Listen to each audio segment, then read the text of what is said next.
Selamat malam semuanya, perkenalkan nama saya Dika Armando. Pada kali ini saya akan memaparkan materi mengenai analisis faktor-faktor yang mempengaruhi kinerja karyawan pada perusahaan Kopi Nganu di Kota Pekanbaru dengan mata kuliah Ekonomi Sumber Daya Manusia.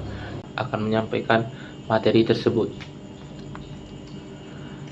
Industri kedai kopi di Indonesia berkembang sangat pesat, termasuk di Kota Pekanbaru, yang menjadi pusat aktivitas ekonomi dan kuliner. Persaingan antar kedai kopi membuat kualitas dan kinerja karyawan menjadi faktor yang penting dalam menjaga kepuasan pelanggan.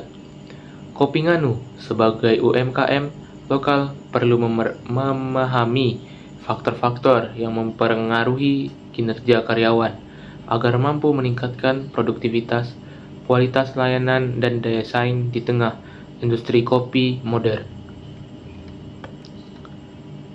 Tujuan dari penelitian ini terdiri atas yang pertama, mengidentifikasi faktor yang mempengaruhi kinerja karyawan. Kedua, menganalisis faktor-faktor internal apa saja dan eksternal yang berhubungan terhadap kinerja. Yang ketiga, memberikan rekomendasi untuk meningkatkan kinerja dan produktivitas karyawan. Gambaran umum dari responden.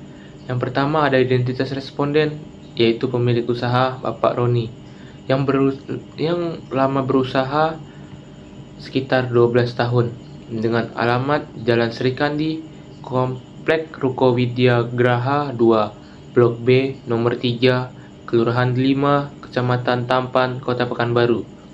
Kegiatan usaha meliputi pengadaan biji kopi, roasting, grading, pengemasan produk, dan distribusi ke konsumen dan kedai kopi. Penilaian kinerja. Ada pula beberapa penilaian kinerja sebagai berikut. Yang pertama ada kemampuan individu. Karyawan mampu menjalankan tugas dengan baik dan memiliki motivasi kerja yang cukup. Yang kedua, desain dan pekerjaan. Alur kerja belum sepenuhnya terstruktur dan beberapa tugas masih monoton. Yang ketiga, kepemimpinan. Hubungan dengan pemilik usaha sangat baik dan arahannya sangat jelas. Yang keempat, ada sumber daya manusia dan upah. Pembagian tugas cukup jelas dan sistem upah dianggap sangat adil. Yang kelima, ada kepuasan dan ketertiban. Karyawan sangat nyaman bekerja, namun belum banyak dilibatkan dalam pengambilan keputusan. Yang keenam, ada teknologi kerja. Peralatan produksi memadai dan membantu pekerjaan agar lebih efisien. Lingkungan kerja. Kondisi tempat kerja yang nyaman secara fisik maupun sosial pada lokasi Kopi Nganu tersebut. Yang terakhir ada budaya dan komunikasi. Budaya kerja yang kondusif dan komunikasi antar karyawan sangat berjalan dengan lancar. Materi berikutnya adalah produktivitas karyawan. Produktivitas karyawan meliputi output kerja. Karyawan mampu memenuhi target dan menjaga konsistensi produksi. Yang berikutnya ada efisiensi waktu. Waktu kerja dimanfaatkan dengan cukup efektif dan tugasnya selesai tepat waktu. Yang berikutnya ada kualitas produk.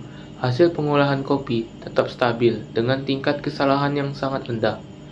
Yang berikutnya adalah kehadiran dan disiplin.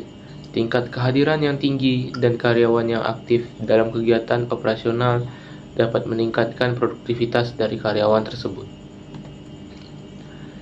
Yang berikutnya ada ketertiban. Karyawan berpartisipasi dalam kerja tim, meski inovasinya masih sangat terbatas.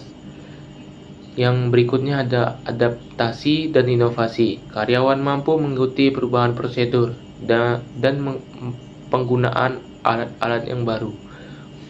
Yang berikutnya ada kontribusi terhadap usaha. Produktivitas mendukung kelancaran produksi dan pelayanan secara keseluruhan. Berdasarkan pemaparan yang telah saya sampaikan, dapat disimpulkan bahwa kinerja karyawan pada usaha Kopi Nganu berada pada kategori baik dan mampu mendukung kelancaran operasional sehari-hari. Karyawan memiliki kemampuan dasar yang memadai hubungan kerja dengan pemilik berjalan dengan harmonis. Penggunaan peralatan kerja membantu proses produksi lebih efisien.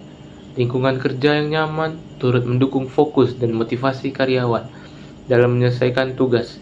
Di sisi lain, produktivitas karyawan terlihat dari kualitas hasil kerja yang stabil, penggunaan waktu yang efisien dan efektif, serta kedisiplinan hadir yang cukup tinggi. Secara keseluruhan, faktor individu, kondisi kerja, dan pemanfaatan teknologi sederhana memberikan kontribusi positif terhadap kinerja dan pengembangan usaha. Sekian pemaparan yang dapat saya sampaikan. Bila ada kesalahan, mohon maaf. Sekian, terima kasih.